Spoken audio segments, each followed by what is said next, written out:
먹도록 수확도 없는 지친 어부에게 주님을 찾아오셨네.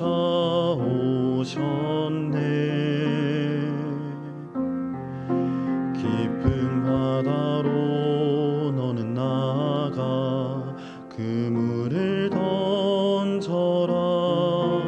금성의 수종했네.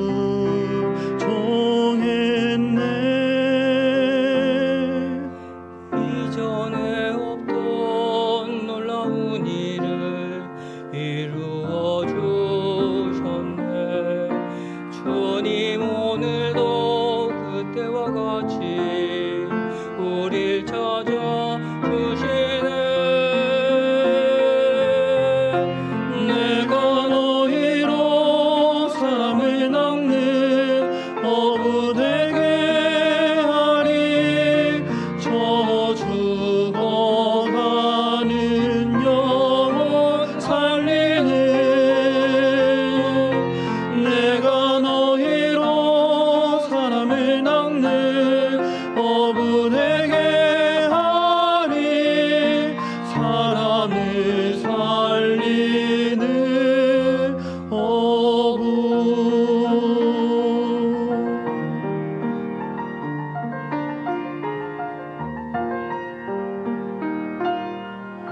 주님 오늘도 말씀하시네. 내 그물을 던져 죽어가는 영혼 살리라. 보잘것없는 내게 주시는 금성을 듣네. 금성의 수종했네. 갇혀있던 자 상한 영혼을 일으켜 주셨네. 주님 오늘도 그때와 같이 우릴 찾아오시네.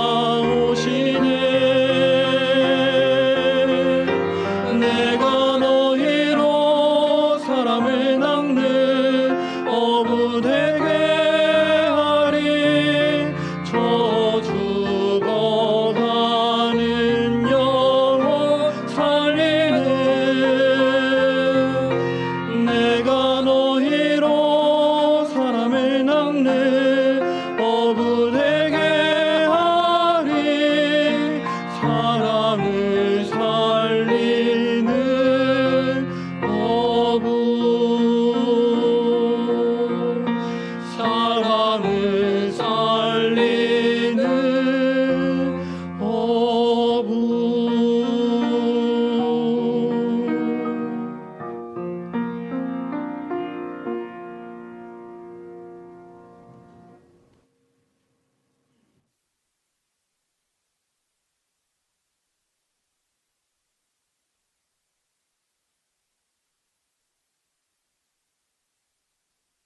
네, 안녕하세요. 네, 찬양 감사합니다. 예, 다 같이 기도하시겠습니다.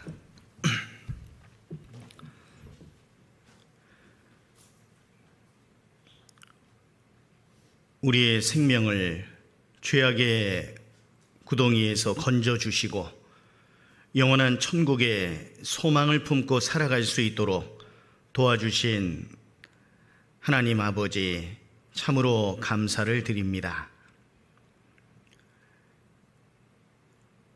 우리로 하여금 이 세상 많은 잃어진 영혼들에게 복음을 전하게 하기 위해서 먼저 우리를 불러주신 줄 압니다. 우리의 변화된 삶의 모습을 통해서 주변에 잃어진 영혼들에게 빛과 소금으로서의 역할을 잘 감당할 수 있도록 도와주시기를 원합니다.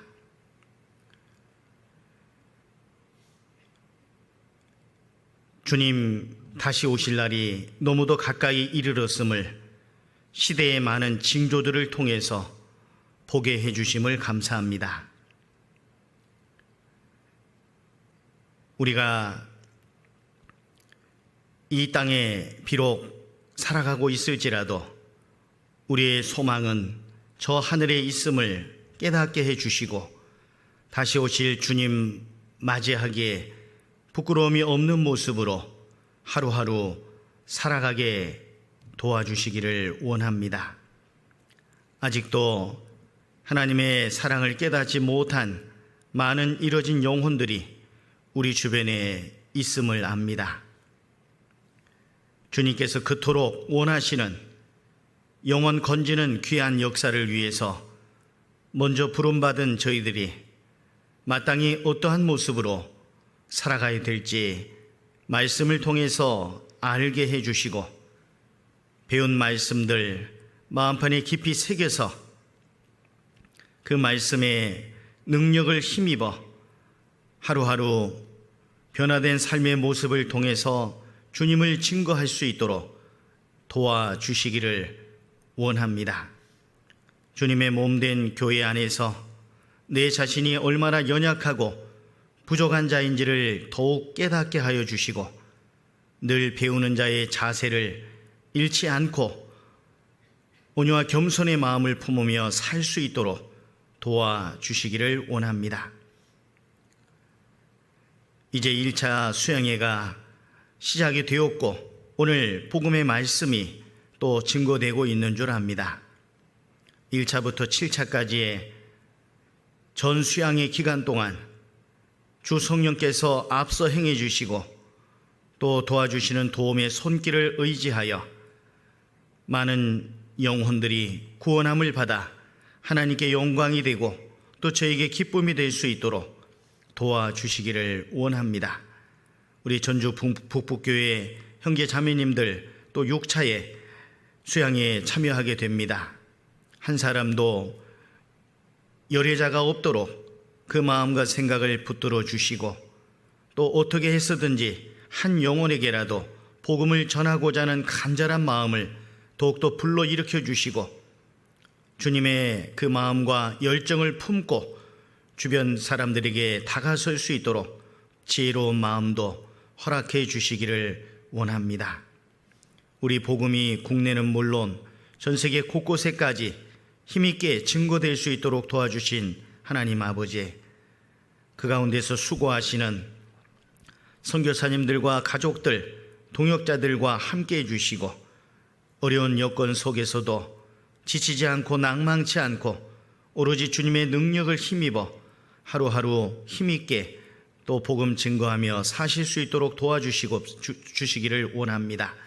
또한 국내에 있는 저희들 여러 가지 모양으로 함께 돕는 자들이 될 수 있도록 도와주시고 우리의 마음을 더욱더 넓혀서 우리의 모든 것을 통해서 선교하는 일에 마음을 다 기울일 수 있도록 도와주시기를 원합니다. 오늘도 부족한 자의 입술을 통해서 주님께서 나타내시고자 하시는 귀하신 말씀을 유감없이 증거하게 하시고 우리 삶이 변화를 받을 수 있는 소중한 시간으로 채워 주옵소서. 주 예수 그리스도 이름으로 기도드렸습니다. 아멘. 성경 말씀 마태복음 15장 찾아보겠습니다.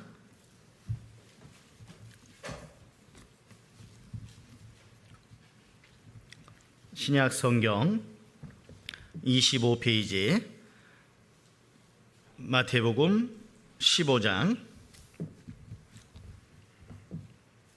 21절입니다.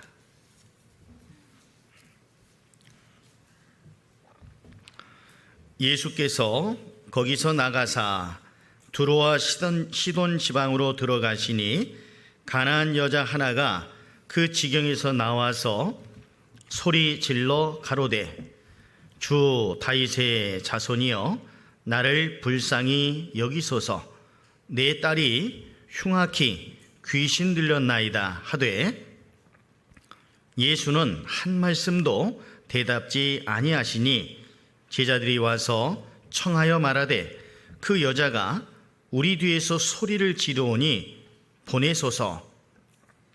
예수께서 대답하여 가라사대 나는 이스라엘 집에 잃어버린 양 외에는 다른 데로 보내심을 받지 아니하였노라 하신대 여자가 와서 예수께 절하며 가로되 주여 저를 도우소서. 대답하여 가라사대 자녀의 떡을 취하여 개들에게 던짐이 마땅치 아니하니라. 여자가 가로되 주여 올소이다마는 개들도 제 주인의 상에서 떨어지는 부스러기를 먹나이다 하니 28절은 같이 읽어보겠습니다. 이에 예수께서 대답하여 가라사대 여자야 내 믿음이 크도다 네 소원대로 되리라 하시니 그 시로부터 그의 딸이 나으니라. 오늘 말씀의 제목은 끝까지 포기하지 않는 사랑을 겸비한 믿음의 역사. 꽤 길죠? 끝까지 포기하지 않는 뭘 겸비한? 사랑을 겸비한 믿음의 역사라는 제목으로 좀 말씀을 드리려고 합니다. 말씀에 앞서 간단하게 좀 소개를 드리자면 저는 1980년도 8월 9일 구원을 받고 그 당시 이제 전주교회에 있었습니다. 저도 전주교회에서 학창 시절까지는 이렇게 보냈었고요. 이제 대학 진학을 위해서 서울로 이제 가게 됐는데요. 그 이후 계속 전주에서는 고등학교까지 꾸준하게 신앙생활을 했었고 그 후에도 청년회도 이제 서울교회에서 이제 함께 보냈었고요. 96년 1월 1일부로 이제 전도인 부름을 받고 서울중앙교회에서 또 동해교회로 그리고 서울 강서교회 동해교회에서는 한 3년 있었고요. 서울 강서교회에서는 8년 있었습니다. 그리고 그 후에 서울 노원교회에서 7년 보낸다기보다는 거기서 신앙생활을 하다가 오산교회로 옮겨서 6년 있다가요. 지금 순천교회 그래서 5년 차가 됐습니다. 세월이 참 빠르다는 것을 느끼는데요. 여기 구원받은 지 오래되신 분들은 아마 전주교회에서 신앙생활을 하셨을 거라고 생각을 하는데 아까 와서 이렇게 교제를 잠시 나눠보니까 전주 북부교회가 자립한 때가 2006년이라고 하더라고요. 그러니까 벌써 20년이 됐는데요. 전주교회당 지금 교육관 원래 교육관 자리 그때 이제 본당으로 이제 건축할 때 저도 함께 그 군 복무하면서 그 건축에 임했던 그런 기억이 납니다. 그런데 이제 전주 북부교회가 자립했다는 소식은 뭐 진즉부터 다 들어서 알고 있었는데 설교를 처음 왔습니다. 20년 만에 너무도 반갑고요. 또 아까 이렇게 우리 봉사장님이랑 몇 번 만나서 교제 나누다 보니까 전주의 친근한 사투리를 또 이렇게 접하게 되어서 더 반가웠습니다. 뭐 또 자세한 내용을 또 말씀드리자면 또 시간이 많이 걸리기 때문에 간단하게 제 소개는 이 정도로 마치고요. 오늘 이제 그 말씀을 어떤 말씀을 드리는 게 좋을까 이렇게 생각을 했었는데요. 아무리 강조해도 지나침이 없는 주제가 바로 전도입니다. 우리가 전도를 해야 된다는 것은 다 알고 있는데 전도에 임하는 우리의 마음 자세가 어떠해야 되는가에 대해서 조금 말씀을 드리고 싶습니다. 아무리 강조해도 지나침이 없는 주제가 바로 전도인데 그 전도를 하다 보면 많은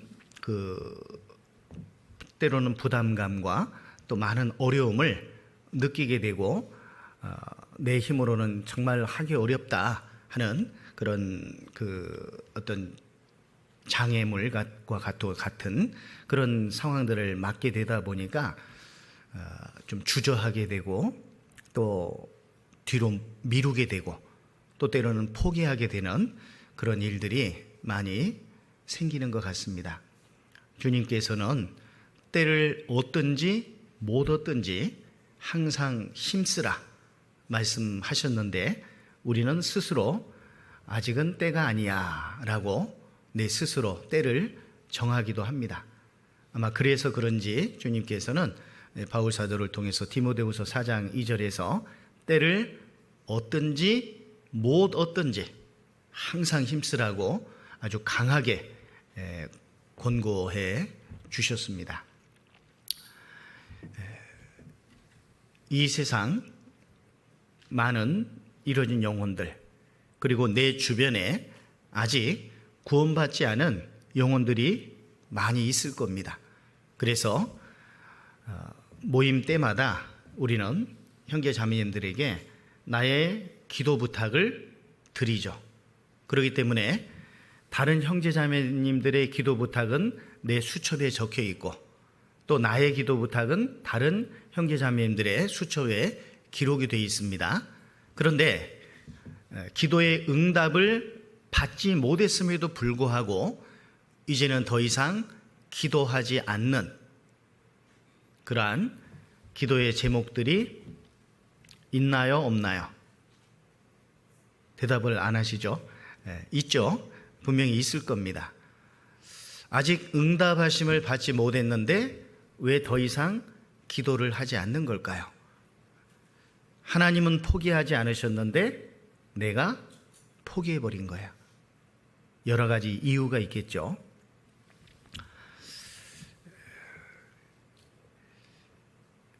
제 기억 속에 한 서울 강서교에 있었을 때인데 전라도 할머니셨는데 그분이 자기 자녀들을 위한 자식들을 위한 그 기도 부탁을 수년 동안 해 오셨고 모임 때마다 이렇게 기도 부탁을 하셨습니다.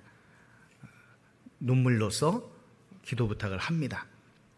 우리가 형제 자매님들의 기도 부탁을 이제 모임 때 받을 때 그분이 정말 얼마만큼 간절한 마음으로 기도 부탁을 하는가의 그 여부에 따라서 우리의 중보의 기도의 그 정도도 좀 달라진다는 거 아시죠?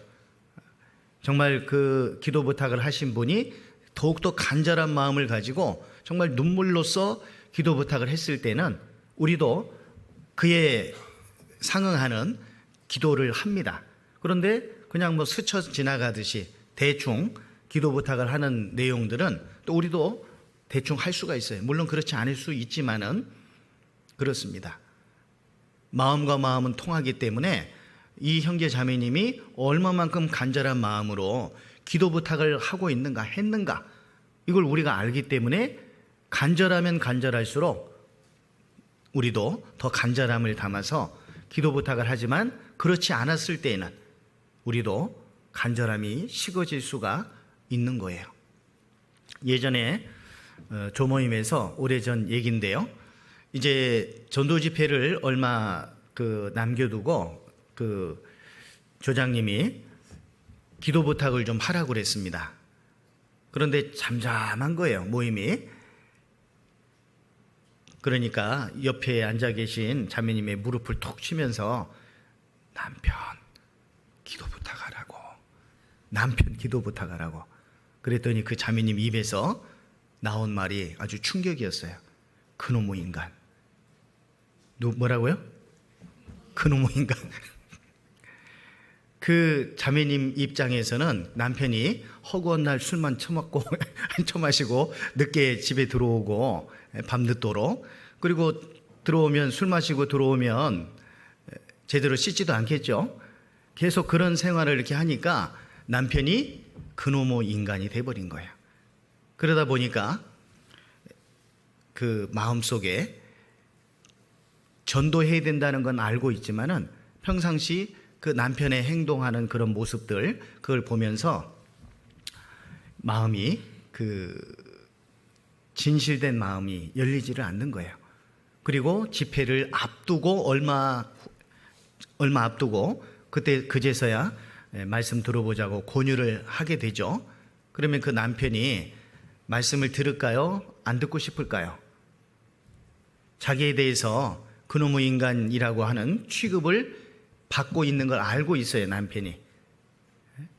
그런데 집회를 앞두고 말씀 들어보자고 권유하면 듣겠냐 이 말이에요. 남편이 술을 드시고 늦게 집에 귀가를 하고 씻지도 않고 잠자리에 들게 되면 왜 이렇게 무슨 마음에 그 어려움이 있어서 늦게까지 술을 마시는 걸까? 그런 걸 좀 헤아리면서, 남편의 마음도 헤아리면서 좀 따뜻한 물수건 적셔가지고 몸도 닦아드리고 아침에 해장국도 좀 끓여드린다든지 꿀물 타준다든지 이렇게 하면서 몸 걱정을 하셔야죠. 뭐 이런 식으로 그 정말 위하는 그런 태도가 필요한데 그런 거 없이 그냥 그 바가지 긁으면서 또 술 처먹고 왔냐 뭐 이런 식으로 얘기하면서 그러면서 집회 전에는 또 말씀 들어보자고 권유하면 그 말을 들어줄 리가 없는 거예요. 어떤 자매님은 그 남편이 그 늦게 이제 귀가하고 술 먹고 오고 하면은요 남편을 이렇게 잘 닦아서 이렇게 그 잠자리에 들게 한 후에 그 머리맡에서 기도를 합니다. 머리맡에서 제발 이 제 남편 구원받게 해달라고. 그리고 또 어떤 자매님은 전도 집회가 있을 때 그 남편의 구두를 가지고 와서 옆자리에 탁 놓는 거예요. 하나님, 남편 구두는 왔으니까 이제 몸만 오면 됩니다. 그런 식으로 기도하신 분도 있었어요. 그 남편 구원 받았을까요? 안 받았을까요? 모르시죠? 받았어요. 하나님의 마음을 움직인 그 기도, 그런 기도가 필요한 거예요. 또 어떤 조모임에서 제가 또 충격적인 그 자매님의 말을 들었는데 조장 자매님에게 그 자매님이 자기 어머니 기도 부탁을 했었는데 기도 부탁 빼달래요. 또 그런 경우는 또 처음이죠. 기도 부탁 했는데 기도 부탁 빼달라고. 어쩐 일인 거 알고 보니까 어제 저녁에 전화통 붙잡고 어머니하고 대판 싸운 거예요. 마음에 그 응어리가 남아 있어가지고 기도 부탁 빼달라고. 그런 자매님도 있더라고요. 물론 잘 다독여가지고 빼지는 않고 하다가 나중에 또 그 어머니 구원 받으셨는데요. 참 그 전도하는 일이 그렇게 쉬운 일은 아닙니다. 그렇지만 마태복음 16장에서 사람의 영혼을 가리켜서 천하보다 귀하다고 말씀하셨어요. 천하, 이 온 세상보다 귀한 것이 영혼이다 이 말이에요. 그래서 그 영혼 건지는 일에 우리가 마음을 쏟고 우리의 모든 것을 쏟고 살지 않으면 안 되는 거예요.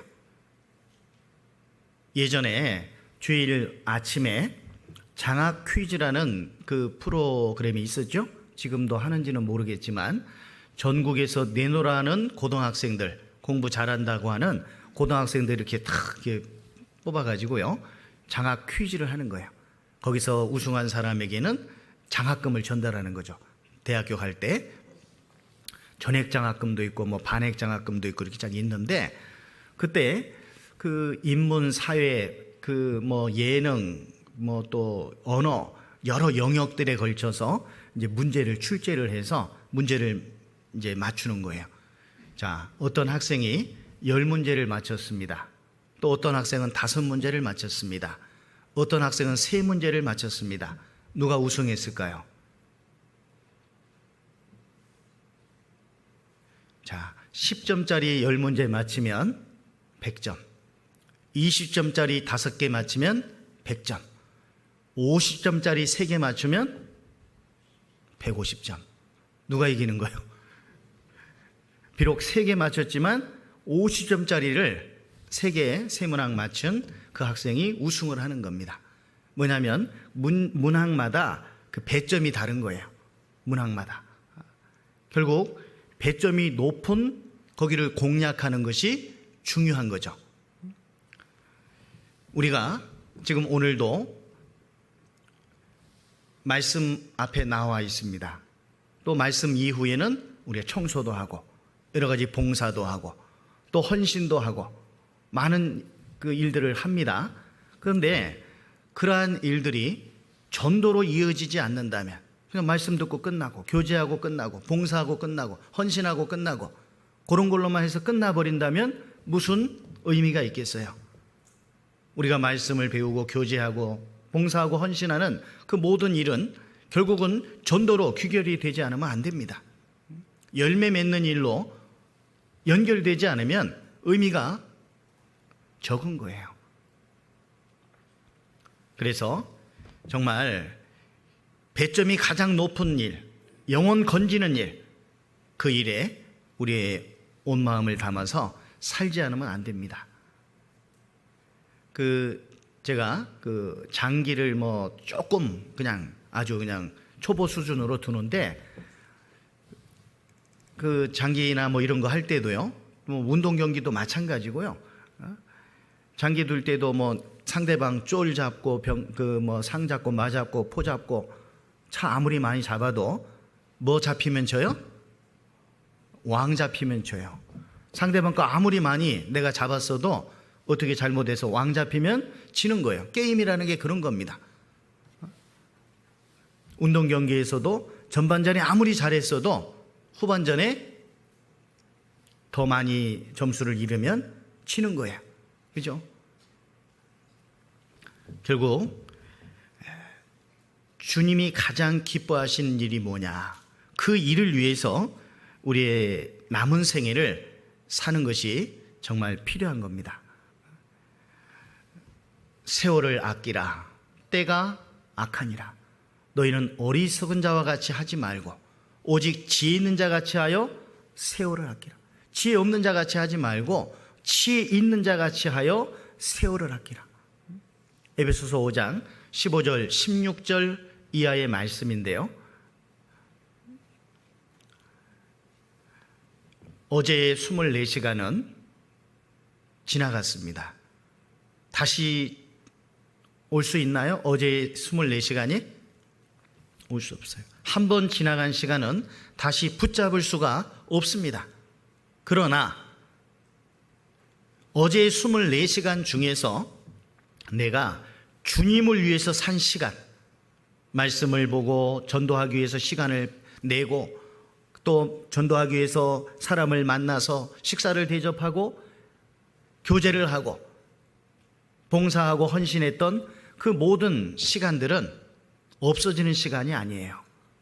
물리적인 24시간, 크로노스의 시간이라고 합니다. 그 시간을 어떻게 잘 활용해서 영적인 시간으로 남기느냐, 그 영적인 시간, 하나님이 인정해 주시는 시간, 그게 바로 카이로스의 시간입니다. 내게 주어진 시간뿐만이 아닙니다. 시간, 물질, 재능, 힘, 내 모든 것, 그것을 나를 위해 사용했느냐, 나만을 위해 사용했느냐, 복음과 교회를 위해서 사용했느냐, 그 여부에 따라서 없어지는 것이 될 수도 있고 아니면 남겨지는 것이 될 수도 있는 거예요. 그렇기 때문에 내게 주어진 그런 시간과 물질과 재능과 힘과 모든 것들을 나와 내 자식, 가족만을 위해서 사용할 것이 아니라 복음과 교회를 위해서, 형제 자매님들을 위해서 주님이 인정해 주실 수 있는 그런 쪽으로 사용해야 된다라고 하는 겁니다. 세월을 아끼라. 때가 악하니라. 주님께서 보여주시는 많은 시대의 징조들을 통해서 정말 우리 시대가 역사의 마지막 시대임을 우리는 분명 알고 있습니다. 계속해서 벌어지는 지진을 통해서 또 여러 전쟁들을 통해서, 전쟁의 소문들을 통해서, 또 사회적인 여러 가지 악한 모습들을 통해서 우리는 보고 있지 않습니까? 우리나라에서 벌써 몇 번의 그 재판 중에 이런 일들이 있었죠. 분명히 성적으로 남자인데 자기가 여자라고 주장을 하는 사람이 나타납니다. 나는 여자입니다. 몸은 남자인데 여자라고 주장을 하는 거예요. 뭐 태국이나 이런 데 가서 성전환 수술을 받지도 않았는데 자기가 여자라고 우기는 거예요. 올림픽에서도 그런 일들이 벌어지고 있죠. 그런데 우리나라 법정에서 몇 차례 그런 일들이 있었는데요. 여자로 인정을 해주는 거예요. 남자인데 여자로 인정을 해줘요. 우리나라 법정에서 판결이 난 겁니다. 몇 차례. 도저히 있을 수 없는 일들이 벌어지고 있어요. 외국은 뭐 말할 것도 없고, 뭐 동성연애 이런 거 벌써 말할 것도 없고, 짐승과의 수간도 벌어지고 있고, 유럽 선진국에서 이런 일들이 지금 버젓이 자행되고 있고, 벌써 우리나라 오래전부터 퀴어 축제, 동성애자들의 축제가 서울시청 한복판에서 계속 벌어지고 있죠. 대전에서도 지금 몇 년 전부터 하고 있고요. 정말 우리가 상상조차 할 수 없는 일들이 벌어지고 있는 그런 시대에 우리가 살아가고 있는 거예요. 너희가 천지의 기상은 분변할 줄을 알면서 어찌 이 시대는 분변치 못하느냐? 또 어찌하여 옳은 것을 스스로 판단치 아니하느냐? 오늘 순천에서 이게 쭉 오는데 빗방울이 좀 떨어지더라고요. 오다 보니까 빗방울이 더 떨어지는 곳도 있고, 여기 전주 좀 오니까 뭐 전혀 비가 온 흔적이 없고 아주 맑고 뜨거운 바람이 불던데요. 어찌 됐건 간에 우리는 그 아침에 순천의 날씨를 보니까 비가 올 날씨예요. 먹구름이 끼고 아니나 다를까 조금 오다 보니까 빗방울이 떨어져요. 어제 저녁에 뉴스를 보고 기상 예보를 들은 사람은 오늘 비가 올 확률이 몇 %다 라고 한다면 아침에 출근할 때, 집을 나설 때 뭐 챙겨가죠? 우산을 챙겨가겠죠. 아직 비가 오지 않아도, 하늘이 맑은 것 같아도 기상 예보에서 비 올 확률 몇 % 하면 우산을 챙겨갑니다. 만약의 사태를 대비해서. 밤하늘에 노을이 붉게 지는 걸 보면 뭘 알아요? 내일 날씨가 맑겠다는 걸 압니다. 밤하늘에 별이 총총총 많이 뜬 모습을 보면 내일 날씨 맑겠다는 걸 알아요. 우리 학창시절에 내일이 체육대회예요. 내일이 소풍 가는 날이에요. 그런데 왠지 내일 비가 올 것 같은 그런 분위기. 별 하나 안 보이고 먹구름만 자욱하게 껴있고, 그러면 좀 답답하죠. 아직 내일이 되지 않았지만 내일 비가 오겠구나, 이런 것을 감지를 하는 거예요. 아직 내일이 되지 않았지만 기상을 예측을 하는 거죠. 그렇죠? 아직 내일이 되지 않았어요. 그러나 예측해 볼 수 있어요. 하나님은 마지막 시대의 징조들을 우리에게 보여주셨어요. 이러한 일이 되는 걸 보거든 인자가 가까이 곧 문 앞에 이른 줄 알라. 세월을 아끼라. 때가 악하니라. 우리는 악한 시대에 지금 살고 있어요. 그런데 우리 주변에는 아직 구원받지 못한 영혼들이 많이 있고, 그것도 사랑하는 가족들 가운데 구원받지 않은 영혼들이 있는 거예요. 우리 잘 알고 있는 것처럼 잠언 24장 말씀에 너는 사망으로 끌려가는 자를 건져주며 살육을 당하게 된 자를 뭐라고 돼 있죠? 구원하지 아니치 말라. 그냥 구원하라 그러면 좋을 텐데 왜 구원하지 아니치 말라라고 하셨을까요? 이것은 더욱더 강조된 표현입니다.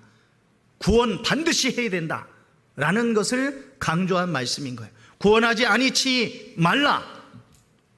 반드시 구원해야 된다. 사망으로 끌려가고 있어요. 지금 아직 사망까지는 가지 않았지만 사망으로 끌려가고 있고, 살육당하지 않았지만 살육당하게 된 자를 구원하지 아니치 말 것을 분명하게 엄중하게 말씀하셨어요.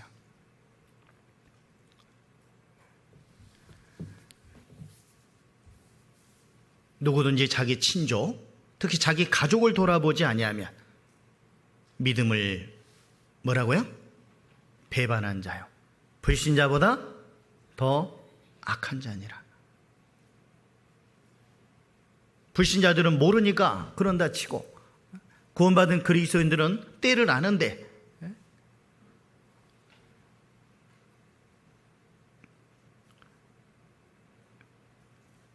기차를 타고 가는데 이제 해가 뉘엿뉘엿 기울어 가면서 태양에 이글이글 타는 그 태양이 아주 멋진 모습을 연출하잖아요. 그죠? 그래요, 안 그래요? 서산으로 해질 때. 근데 그 모습을 이렇게 제가 보고 아름답다 하는데 옆에 앉았던 분이 제 자매가 그걸 왜 빨리 안 알려줬냐고, 자기 혼자만 보고 왜 안 알려줬냐고 그러더라고요. 어제 제가 서울 갔다가 오는데요, 그런 거 하나도 안 알려주면 기분 나빠하더라고요. 해지는 거 뭐 우리가 뭐 항상 보는 건 아니지만 그래도 자주 보는 건데 그런 어떤 모습 하나 안 알려줬다고, 그런 거 있으면 좀 빨리 좀 알려주지 그랬냐고. 다른 거 이제 보고 있어서 못 봤는데 저는 이제 보고 있었거든요. 갑자기 생각이 나네요. 그런 소식 하나 안 전해준 것도 서운하다면 이 정말 귀한 천국 갈 수 있는 길을 알려주지 않는, 입을 닫고 있는 여러 가지 이유들 때문에 구원받지 못한 영혼들이 그 지옥에서 나중에 지옥 형벌 가운데 들어가서 누구를 원망할까요? 예전에 생명의 빛에 지옥에서 온 편지라는 글이 이제 게재된 적이 있었어요. 아세요? 지옥에서 온 편지. 지옥에서 뭐 편지가 오겠습니까마는 이제 가상으로 꾸며서 친구가 지옥에서 보낸 편지예요. 난 네가 교회 다니는 줄 전혀 몰랐다. 네가 몇 번 지나가는 말로 뭐 성경을 배워야 된다는 말을 들어본 것 같은 좀 기억이 좀 있는 것 같긴 하다. 내가 만약 너처럼 정말 진리를 깨달은 사람이었다면 나는 그렇게 전도하지는 않았을 거다 하면서 그 친구를 참 너무 아쉬워하고 그 친구의 그러한 행태에 대해서 마음의 분한 마음을 표출하는 그런 내용의 글입니다. 친구가 됐던 가족 중에 누가 됐건 정말 죽어서 지옥에 가는 그런 나의 가까운 지인들이 있다면, 가족들이 있다면 그분들이 정말 마음으로 그 불구덩이 속에서 그런 생각조차 못할 수 있을 수도 있지만, 구원받은 내가 옆에 있었는데 전혀 입을 띄지 않았다든지, 띄었어도 그냥 지나가는 말로 얘기했다면, 마치 하나님의 사명을 받잡고 니느웨로 갔지만 잠시 하룻길만 다니면서 니느웨의 멸망을 선포했던 요나처럼, 그리고 니느웨의 멸망을 기다리면서 그늘에서 니느웨의 멸망을 기다리고 있던 요나와 같은 그런 마음이어서는 안 되지 않겠습니까? 그죠? 자, 그렇다면 전도하는데 왜 그렇게 힘이 들까요? 왜 우리는 기도 응답을 받지 못했음에도 불구하고 왜 지금은 더 이상 기도 부탁하지 않는 걸까요? 여러 가지 이유가 있을 거예요. 오늘은 이 마태복음 15장 말씀을 중심으로, 이 마태복음 15장 내용은 잘 아실 거예요. 아까도 읽어봤고 이미 다 아는 내용인데, 가나안 여인이라고도 하고 수로보닉의 여인이라고도 하는 그 여인, 내 딸이 흉악히 귀신이 들렸다 이 말이죠. 그래서 마침 예수님께서 그녀가 있는 두로와 시돈 지방으로 지나가신다는 소식을 들었던 거예요. 그리고 지나가는 모습을 보고 큰 소리로 외쳤잖아요. 그렇지만 예수님은 한 말씀도 대답지 않았다고 돼 있어요. 옆에서 도와줘야 될 제자들은 도와주기는커녕 핍박을 했습니다. 그 여인이 시끄럽게 소리를 지르오니 보내소서라고. 그 말씀을 들은 예수님은 나는 이스라엘 집에 잃어버린 양 외에는 다른 데로 보내심을 받지 않았다라고 냉정히 거절을 하십니다. 그럼에도 불구하고 이 여인은 끝까지 포기하지 않고 매달려요. 지푸라기 은혜라도 좋으니 은혜를 베풀어 달라고.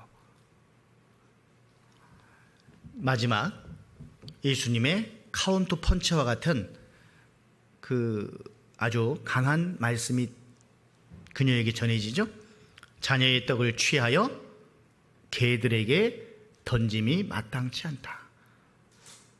만약 내가 누군가에게 뭔가를 간절히 원했는데 그런 대접을 받는다면, 그런 소리를 듣는다면 어떨까요? 이 가나안 여인에게 있어서 결국 이 가나안 여인은 나중에 우리가 함께 읽었던 말씀 속에서 여자야 네 믿음이 크도다 네 소원대로 되리라 하시니 그 시로부터 그의 딸이 나으니라. 이러한 응답을 받기까지 그냥 이 응답이 주어진 게 아닙니다. 역경을 딛고, 역경이라고도 말할 수 있겠고 혹은 장애물이라고도 말할 수 있을 거예요. 난관, 그런 여러 난관들이 있었는데 그런 난관을 극복하고 끝까지 포기하지 않고 매달렸을 때 기어이 약속을 받아내고야 말았던 겁니다. 우리가 주님께로부터 누구야 네 믿음이 크도다 네 소원대로 되리라 는 그런 응답하심을 받을 수 있다면 얼마나 좋을까요? 이 가나안 여인에게만 해당되는 말씀이 아니잖아요. 우리도 기도할 수 있고 우리도 간절함을 담아서 내 마음을 담아서 기도할 수 있을 거예요. 끝까지 포기하지 않고. 주님은 그 마음을 보십니다. 우리가 전도하는데요, 이런 경우가 있죠. 데리고 왔어요, 기어이. 그런데 말씀은 제대로 안 듣고 뭐 스마트폰이나 만지작거리고 있고요. 그러면 속에서 열불이 나죠. 그죠? 그 열분난 그 마음이 내 이 모습을 통해서 표출돼야 안 돼요. 표출이 됩니다. 그러면 상대방은 내 모습을 보고 기분이 좋을까요? 나쁘겠죠, 당연히. 자, 또 한 경우는 말씀을 들으러 왔는데 퐁당퐁당 와요. 퐁당퐁당. 에? 빠졌다 나왔다 빠졌다 나왔다. 그리고 말씀을 다 잘 듣긴 들은 것 같은데 상담을 해보니까 에덴 동산에 대해서 제대로 들은 바도 없고 잘 남겨진 게 없어요. 그러면 속에서 열불 나죠. 다 복음까지 다 들었는데 구원을 못 받은 것 같아. 그럼 얼굴에 표정이 착 드러나요. 그리고 나중에 또 전도 집회가 있을 때 또 들어보자고 권유하면 그 사람이 듣고 싶을까요? 안 듣고 싶을까요? 안 듣고 싶겠죠. 그래서 우리는 하루라도 들어주고 한 번이라도 참여하고 제대로 못 들었을지라도 먼저 그거에 대해서 고맙다고 감사하다고 표현도 해주고, 이번에는 좀 몸이 피곤해서 제대로 못 들은 부분도 있는 것 같은데 다음번에는 며칠 좀 더 들어보자고, 그리고 좀 더 마음을 기울여서 들어보자고, 그런 식으로 이렇게 그 접근을 해야 되는데 단번에 그냥 홈런 치고 싶어가지고요, 나는 마음을 다 담아가지고 매달렸기 때문에 이번에 꼭 구원 받아야 돼. 근데 못 받잖아요. 그러면 내 마음에 심한 상실감, 그것이 얼굴로 표출이 돼요. 마음에 있는 그것이. 그러면 상대방은 다음번에는 안 듣고 싶어 할 거예요. 정말 이번에 참여해 준 거에 대해서, 참석해 준 거에 대해서 감사의 마음도 표하고, 그리고 조금씩 해가지고 뭔가 이렇게 그 결실을 맺으려고 노력을 해야 되는데 단번에 그냥 이루려고, 단번에 됩니까? 안 됩니까? 절대 안 됩니다. 물론 한 번 듣고 구원 받으신 분도 계실 거예요. 그렇지만 요즘은 특히나 더 어렵습니다. 한 번을 제대로 들었다고 해도 구원받기가 어려운데, 한 번 듣고 구원 못 받았다고 해서 마음을 표출시키고 안 좋은 내 마음을, 상한 나의 마음을 얼굴빛을 통해서 또 말을 통해서 표출시킨다면 다음번에는 기회를 얻기가 어려울 거예요. 들어준 거에 대해서, 참여해 준 거에 대해서 감사의 마음을 표하고 다음 기회를 또 엿봐야 되는데 그렇지 않는 경우가 참 많이 있습니다. 한 번에 홈런 치기를 원하고 한 번에 어퍼컷 다운시키기를 원하는 그런 우리의 마음, 인스턴트 시대를 살고 있기 때문에 그런지 나는 온 마음을 다 기울여서 전도했는데 결과가 좋지 않으니까 마음에 상심이 되는 건 물론이지만 그런 마음을 좀 감추고, 나는 뭐 한 번에 구원 받았나 또 이런 것도 생각해 보면서 또 성경 말씀에 눈물을 흘리며 씨를 뿌리러 나가는 자는 정령 기쁨으로 그 단을 가지고 돌아온다고 그랬잖아요. 영혼 건지는 일에 있어서 눈물, 이것은 필수사항입니다. 필수사항이에요. 그리고 그 전도하는 데 있어서 나는 얼마만큼 간절한 마음으로 기도했는가, 이거 참 중요합니다. 얼마만큼 간절한 마음으로. 사무엘상 1장을 한번 보겠습니다.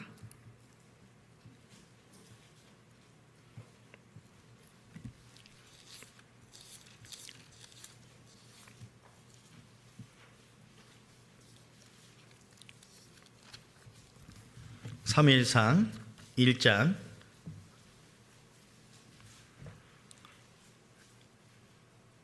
6절에 보면 한나에 대한 내용인데요. 사무엘상 1장 6절입니다. 여호와께서 그로 한나로 성태치 못하게 하심으로 그 대적 분인나가 그를 심히 격동하며 번민케 하더라. 한나의 남편은 엘가나죠. 엘가나에게는 2명의 부인이 있었는데 한나와 분인나였어요. 왜 2명의 여인을 아내로 맞이했을까 생각해 보니까 한나가 자식을 못 낳았기 때문에 아마 분인나를 또 첩으로 둔 것이 아닌가, 둘째 부인으로. 뭐 성경에 자세한 내용은 없습니다. 그리고 그 4절에 보면 분인나에게는 자녀들이 많았다고 되어 있어요. 자녀들이 아마 3명 이상은 되었을 것 같아요. 왜냐하면 그 4절에 보면 엘가나가 제사를 드리는 날에는 제물의 분깃을 그 안에 분인나와 그 모든 자녀에게 주고, 한나에게는 갑절을 주었다고 되어 있죠. 그 모든 자녀에게 아마 3명 이상이었지 않았을까 싶어요. 그런데 이 분인나가 한나로 하여금 심히 격동을 시켰어요. 마음을 심히 번민케 했어요. 그런 가운데 한나는 그런 어떤 자기의 슬픈 마음을 바로 자기를 저격하고 자기를 비난하고 자기의 마음을 힘들게 하는 이 분인나에게 막 쏟아부은 게 아니라 그 많은 그 슬픈 마음을 가지고 하나님께 아뢰습니다. 기도로. 근데 어떻게 기도를 아뢰냐면 10절에 보면, 10절 같이 읽겠습니다. 한나가 마음이 괴로워서 여호와께 기도하고 통곡하며. 한나가 마음이 괴로워서 여호와께 기도하고 그 다음 어떻게 했다고요? 통곡하며. 한나의 마음이 정말 자식을 못 낳은 것도 서러운데 이 분인나로부터 괄세를 받고 심히 격동을 당하고 마음이 번민케 된 정도로 이런 상황이 주어졌을 때 한나의 마음은 정말 너무너무 힘들었을 거예요. 그런데 한나는 그 괴로운 마음을 상대방에게 쏟아부은 게 아니라 여호와께 기도하고 통곡하며라고 되어 있어요. 통곡하며. 통곡하면 옆에 또 수식어가 있죠. 대성통곡 혹은 또 방성대곡, 그런 말이 떠오르죠. 나는 나의 정말 간절한 기도, 우리 구원받은 그리스도인들에게는 근심이 있습니다. 어떤 근심이요? 하나님의 뜻대로 하는 근심, 영혼 건지고자 하는 그것 때문에 또 내 신앙생활을 더 올바르게 하고 싶은 마음에서 나오는 근심이 있다 이 말이에요. 그런데 그 영혼 건지는 그 일을 위해서 나는 얼마만큼 간절히 기도했을까? 정말 얼마만큼 내가 눈물을 흘리며 기도한 적이 있었을까? 한번 돌아볼 필요는 있고요. 눈물뿐만이 아니라 통곡의 기도. 자, 내가 살아온 삶 속에서 내가 정말 통곡하면서 눈물을 흘려본 적이 있었나요? 그 기억을 떠올려 보세요. 무슨 일 때문에 내가 통곡했는지, 어떤 일 때문에, 분한 어떤 마음 때문에 통곡했는지, 어떤 이유 때문에 통곡했는지 떠올려 보세요. 자, 그리고 이뤄진 영혼을 향한 내 기도가 있는데, 아직 구원받지 못한 사랑하는 가족, 배우자가 되고 부모님이 되고 자녀가 될 수도 있고 형제간이 될 수도 있고 아니면 친한 친구가 될 수도 있겠죠. 그런데 그분들을 위해서 내가 기도를 분명히 할 텐데 얼마만큼 내가 눈물을 흘리며 기도했는지, 마음의 애절함이 얼마만큼인지, 정말 통곡하며 기도해 본 적이 있는지 생각해 볼 필요가 있습니다. 사망으로 끌려가고 있어요. 살육 당하게 돼 있어요. 영영한 불구덩이 속으로 조만간 들어갈 운명인 거예요. 그런데 정말 그 영혼 건지고자 하는 그 일을 위해서 얼마만큼 내가 통곡의 기도를 해봤을까? 이게 좀 생각해 볼 필요가 있고요. 말씀드렸던 것처럼 전도를 할 때 여러 난관들이 있습니다. 난관들이. 아까 마태복음 15장에서 가나안 여인, 예수님께로부터 여자야 네 믿음이 크도다, 네 소원대로 되리라 하시는 응답을 받기까지 이 여인에게도 한 4가지 단계를 거쳤습니다. 우리가 전도를 할 때도 이런 단계들이 분명히 있습니다. 나는 몇 번째 단계에서 포기하고 말았던가 한번 생각해 볼 필요가 있다는 얘기입니다. 자, 마태복음 15장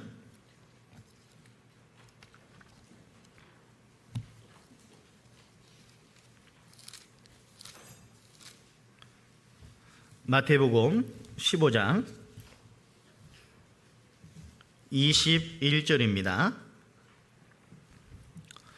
예수께서 거기서 나가사 두로와 시돈 지방으로 들어가시니 가나안 여자 하나가 그 지경에서 나와서 소리질러 가로되 주 다윗의 자손이여 나를 불쌍히 여기소서, 내 딸이 흉악히 귀신 들렸나이다 하되 예수는 한 말씀도 대답지 아니하시니, 이게 첫 번째 난관이에요.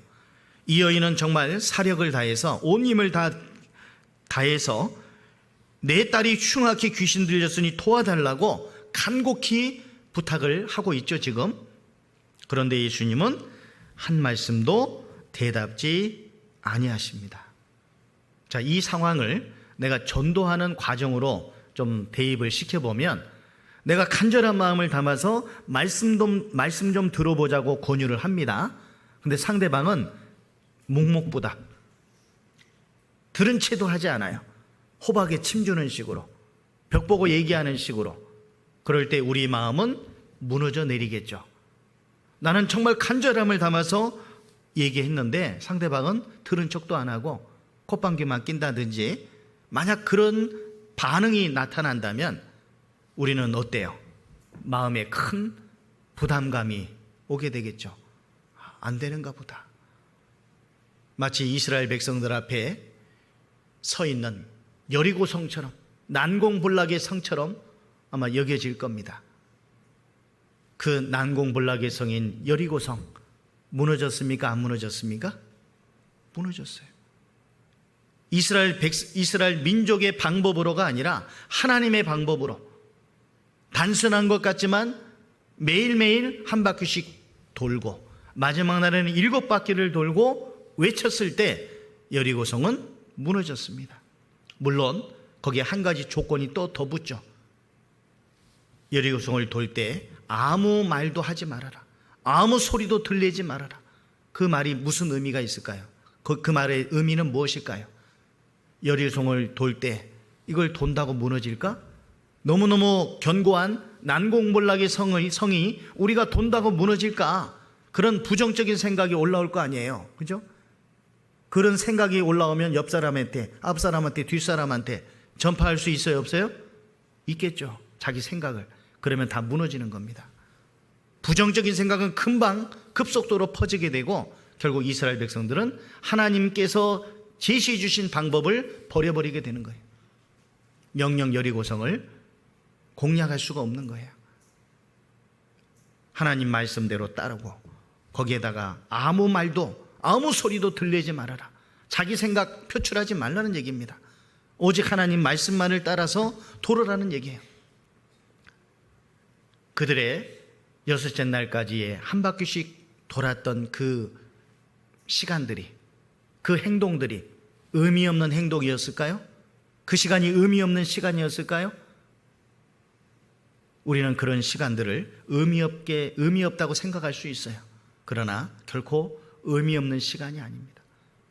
마지막 날 7바퀴를 돌고 외쳤을 때 여리고성이 무너지기 위한 그런 과정이었습니다. 아무 의미 없는 듯한 단순한 그런 행동처럼 보여도 오로지 하나님의 말씀만을 전적으로 순종하는 자에게 주어지는 놀라운 역사가 지금도 일어납니다.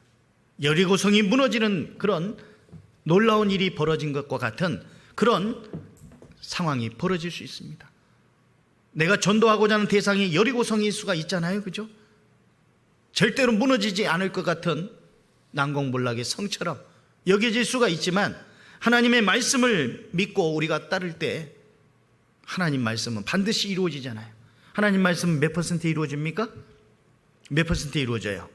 우리는 당연히 100%라고 얘기를 하는데 내 삶 속에서 정말 100%라고 인정하고 있느냐라고 하는 얘기예요.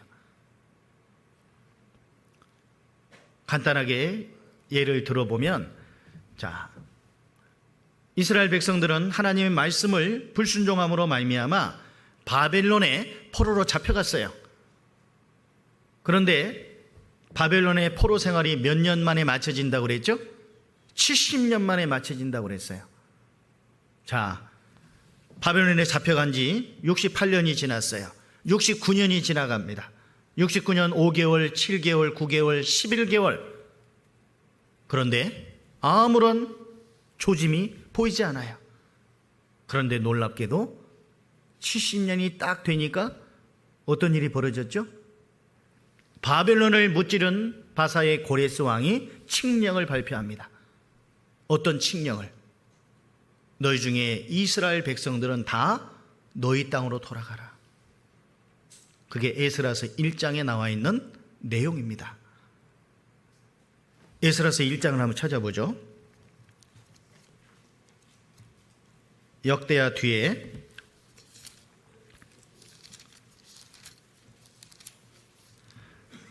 구약 711페이지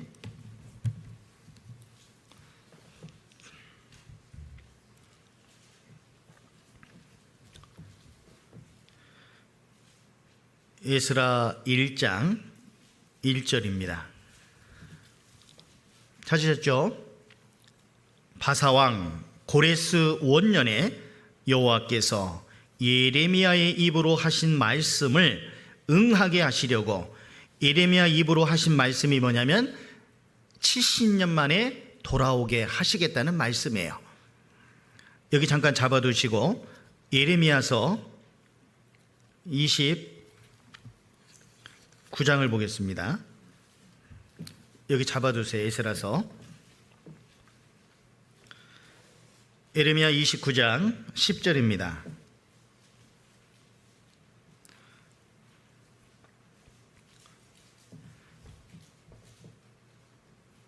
같이 읽겠습니다.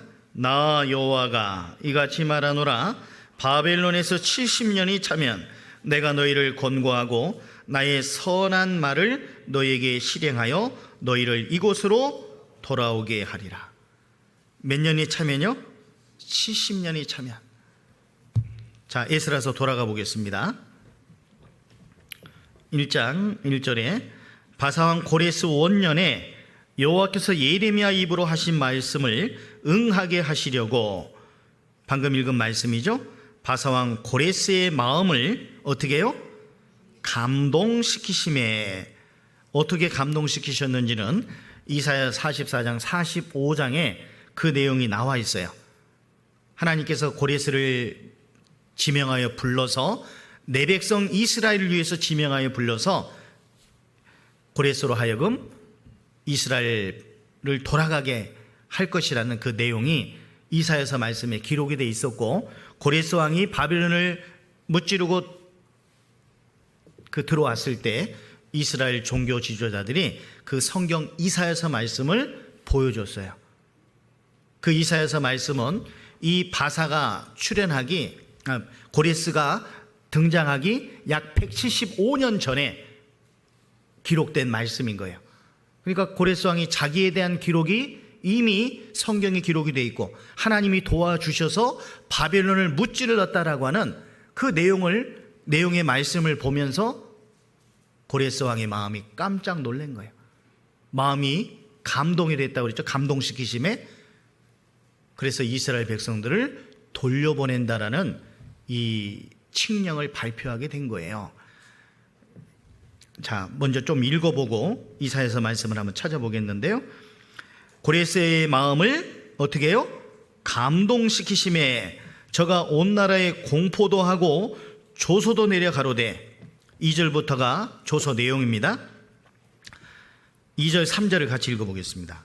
바사왕 고레스는 말하노니 하늘의 신 여호와께서 세상 만국으로 내게 주셨고 나를 명하사 유다 예루살렘의 전을 건축하라 하셨나니 이스라엘의 하나님은 참신이시라.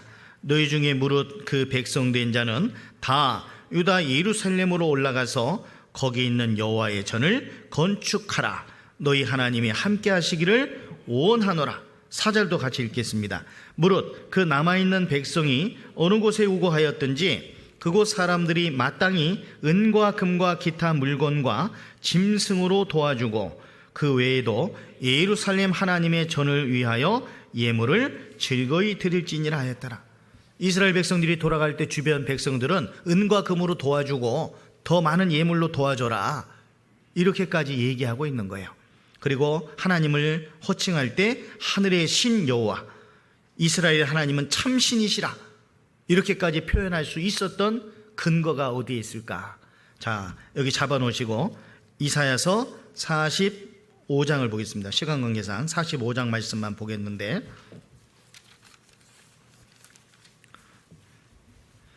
구약 1021페이지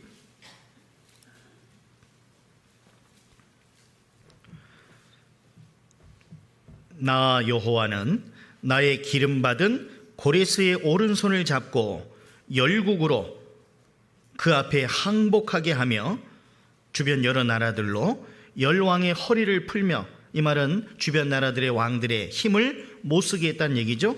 성문을 그 앞에 열어서 닫지 못하게 하리라.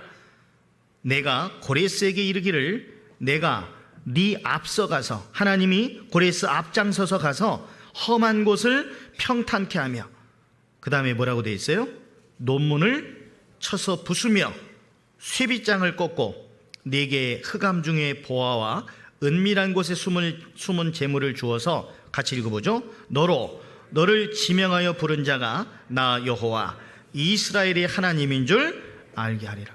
너를 지명하여 부른 자가 누구라고요? 하나님인 줄 알게 하겠다. 4절, 내가 나의 종 야곱, 나의 택한 누구를 위하여? 이스라엘을 위하여 너를 지명하여 불렀나니 너는 나를 알지 못하였을지라도 나는 네게 칭호를 주었노라. 하나님이 이 고레스 앞서가서 험한 곳을 평탄케 하며 논문을 쳐서 부수며. 자, 여기 특별히 논문이 나옵니다. 제가 성지순례 갔을 때 그리스의 박물관에 가봤는데 거기에 이 바벨론의 논문짝을 봤어요. 그리고 파리 루브르 박물관에서도 이 바벨론의 논문짝을 봤습니다. 그리고 그 후에 대형 박물관에 갔는데 거기에서 이 논문짝 거의 원형이 보존되어 있는 논문을 봤어요. 파리나 그리스에서는 그 좀 띄어온 일부 조각을 봤는데 대형 박물관에는 그냥 통째로 띄어다 놓은 것 같아요. 높이가 한 10여 미터 정도 되는 그 성문, 거기에 놋이 그대로 입혀 있습니다. 나무로 만든 성문 밖에다가 놋으로 입혀 놓은 거예요. 놋으로. 웬만한 우리가 보면 성문이 나무로만 돼 있잖아요. 그죠? 옛날에. 근데 이 바벨론의 문은 논문이었습니다. 그래서 특별히 아까 이사야서 45장 말씀에 논문을 쳐서 부수며 라는 그 말씀이 거기에 기록이 되어 있는 거예요. 그런데 또 놀랍게도요, 이 고레스 왕의 이 칙령, 아까 에스라서 말씀 제가 잡아두라고 그랬죠? 고레스는 말하노니, 그 앞에 내용에 보면 온 나라에 공포도 하고 조서도 내려가로되, 이 내용이 있잖아요. 온 나라에, 온 도에 조서를 내렸어요. 칙령이 발표된 거예요. 그런데 제가 성경 아카데미 에스라서를 96년도에 그 서울교회에서 했는데, 그때 서적을 이렇게 보니까 이 고레스 왕의 조서가 발견이 됐다는 거예요. 고고학자 호르무즈 라쌈이라는 사람에 의해서 이 고레스 왕의 조서가 발견이 됐는데 대형 박물관에 있다는 겁니다. 그래서 제가 2009년도에 그 서울 노원교회로 이제 발령이 나서 갔고, 5월 달에 런던하고 자매기를 이미 맺어져 있어서요, 그 선교가 계획이 돼 있었어요. 그래서 가서 도착하고 그 다음날 오전 일정이 대형 박물관을 다녀오는 거였어요. 제가 어디에 마음이 있을까요? 대형 박물관 가가지고 고레스 왕의 조서가 과연 있을까? 그걸 찾아야 될 텐데. 이게 쭉 봅니다. 페르시아관, 바빌론관, 이집트관, 대형 박물관 엄청 넓습니다. 그런데 아무리 이렇게 봐도 고레스 왕의 다른 어떤 그런 유물들은 있는데 이건 없어요. 그래서 참 마음에 큰 실망감을 안고 이제 그 출구를 향해서 나가고 있었어요. 근데 한 10m 정도 남겨두고 뭔가 좀 느낌이 오는 거예요. 그래서 딱 보니까 고레스 왕의 이 조서가 딱 있었습니다. 돌판에다가 둥근 돌판 실린더 형식으로 거기에 페르시아 문자로 쓰여져 있죠. 그리고 그 내용이 옆에 영어로 어떤 내용이다, 이 내용이 쓰여져 있었어요. 바로 에스라서 1장 내용이었습니다. 고레스 왕이 이스라엘 백성들로 하여금 돌아가게 하고 또 많은 그 물질로 도와주라는 그런 내용들, 그리고 돌아가서 하나님의 너희 전을 건축하라, 무너진 성전을, 솔로몬 때 지어진 성전 바벨론에서 무너졌지 않습니까? 그 성전을 건축하라는 거예요. 그래서 이 고레스 왕의 조서에 의해서 수르바벨이 주동이 돼서 1차로 귀환을 하게 됩니다. 42,360명 정도가 그때 돌아와서 성전을 지어요. 성전을 지으려면 돈이 필요하죠? 그 돈은 어디서 났을까요? 에스라서 6장을 보겠습니다.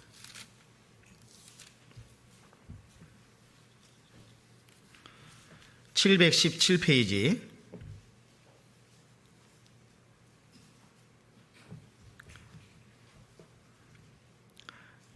에스라서 6장 3절에 보면 고레스 왕 원년에 조서를 내려 이르기를 예루살렘 하나님의 전에 대하여 성전에 대하여 이르노니, 쭉 이제 말합니다. 그러면서 4절에 보면 4절 같이 읽겠습니다. 큰 돌 세 켜에 새 나무 한 켜를 놓으라.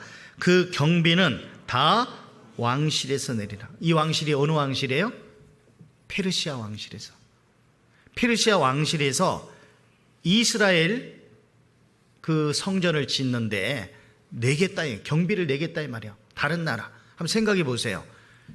고레스 왕의 입장에서 생각해 보세요. 자, 바벨론을 무찌르고 입성을 했습니다. 근데 거기 보니까 포로들이 있는 거예요. 그 포로들 돌려보낼까요? 안 돌려보낼까요? 내가 고레스라면 안 돌려보내죠. 포로를 쫙 유지하고 노예로서 시켜야 되죠. 종살이 시켜야 되지 않겠어요? 그런데 그들을 다 돌려보내고 또 많은 물질로 도와주라 하고 성전, 그들의 나라에 가서 무너진 성전 짓는데 경비는 페르시아 왕실에서 내겠다. 참 놀라운 일이 벌어진 겁니다. 자, 시간 관계상 좀 짧게 말씀을 드려야 되겠는데 하나님의 말씀은 반드시 이루어집니다. 예레미야로 하신 그 말씀이 70년 만에 마친다.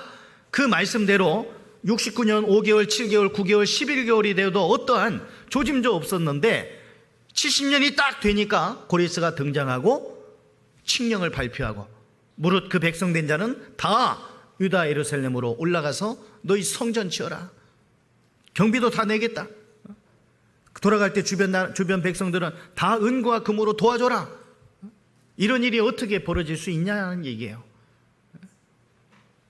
하나님께서는 이 모든 상황들을 다 아셔요. 이스라엘 백성들이 하나님께 불순종함으로 바벨론의 포로로 잡혀갈 것. 잡혀가지만 70년 만에 돌아오게 하겠다. 돌아올 때는 어떻게 돌아와요? 잡혀갔는데 먼 바빌론까지. 육로로 하면은요, 직선거리로 하면 800km 정도 되는데 뭐 꾸불통꾸불통한 그 길을 따라간다면 거의 배 정도는 됐을 건데 그 길을 어떻게 또 다시 돌아오냐 이 말이에요. 그리고 와서 다시 성전을 짓는다. 있을 수 없는 일이에요. 근데 그런 일이 벌어졌잖아요. 내게 능치 못한 일이 있겠느냐. 무소불능하신 하나님, 그 하나님의 말씀의 능력을 우리가 믿는 게 필요합니다. 믿는 게 필요해요. 아까 말씀드렸던 것처럼 여리고성은 반드시 무너집니다. 하나님 말씀대로만 순종한다면 반드시 무너져요. 내가 전도하고자 하는 그 대상이 여리고성처럼 단단하고 난공불락의 성인 것 같을지라도 하나님의 말씀대로 내가 순종하고 따라가면, 의심 없이 따라가면, 끝까지 포기하지 않고 매달리면 주님이 이루어 주실 거예요. 내가 전도하고자 하는 대상이 아무리 묵묵부답이고 내 말을 신청하지 않는다 할지라도, 그리고 제자들은 뭐라고 그랬어요? 아까 마태복음 15장 보겠습니다. 두 번째 난관은 주변 사람들의 핍박인데요.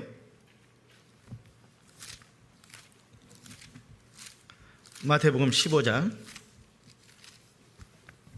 23절입니다. 예수는 한 말씀도 대답지 아니하시니, 이거 첫 번째 난관이에요. 자, 두 번째 난관은 제자들이 와서 청하여 말하되 그 여자가 우리 뒤에서 소리를 지르오니 보내소서. 제자들의 핍박. 내가 전도하고자 하지만 그 전도받는 대상자는 듣고자 하는 마음이 있을 수도 있어요. 그런데 주변에 방해가 생깁니다. 특히 병원에 누워 계신 환자를 전도할 때 주변 사람들이 막 반대하는 경우들이 있더라고요.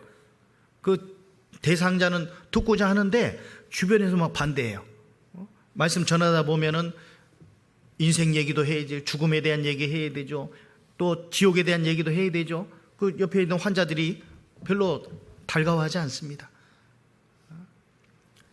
주변에서의 핍박도 우리는 예산에 넣어놔야 돼요.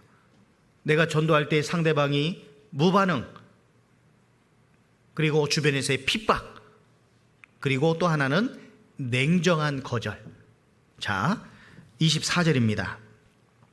마태복음 15장 24절. 예수께서 대답하여 가라사대 나는 이스라엘 집에 잃어버린 양 외에는 다른 데로 보내심을 받지 아니하였노라 하신대. 냉정히 거절하고 있는 겁니다. 냉정히. 유대인 입장에서 이방인들은 개돼지 취급을 받았기 때문에요. 여기 예수님께서 이렇게 말씀하신 것은 나는 이스라엘 집에 잃어버린 양 외에는 다른 데로 보내심을 받지 아니하였노라. 완전히 그녀의 그 어떤 그 신랄 같은 희망마저 짓밟아 버리는 듯한 그런 어떤 모습이죠. 그런 말이죠. 자, 어떤 경우에 그런 경우가 있을 수 있습니까? 제가 알고 있는 여러 사례들이 있는데, 어떤 경우 아버님을 전도하기 위해서 이제 두 형제가 전도하러 갔어요. 그런데 절대로 앞으로 오지 말아라, 내 집에 하면서 돌아가는 그 아들들 뒤에다가 소금을 뿌려버려요. 소금 뿌린다는 의미가 뭐예요? 부정 탄다는 거잖아요. 그죠? 자식들이 아버님의 그 구원을 위해서 정말 간절히 매달렸지만 아버지의 반응은 소금 뿌려버리는 거예요. 또 형님 전도하러 갔는데 그냥 돌로 던져버리고,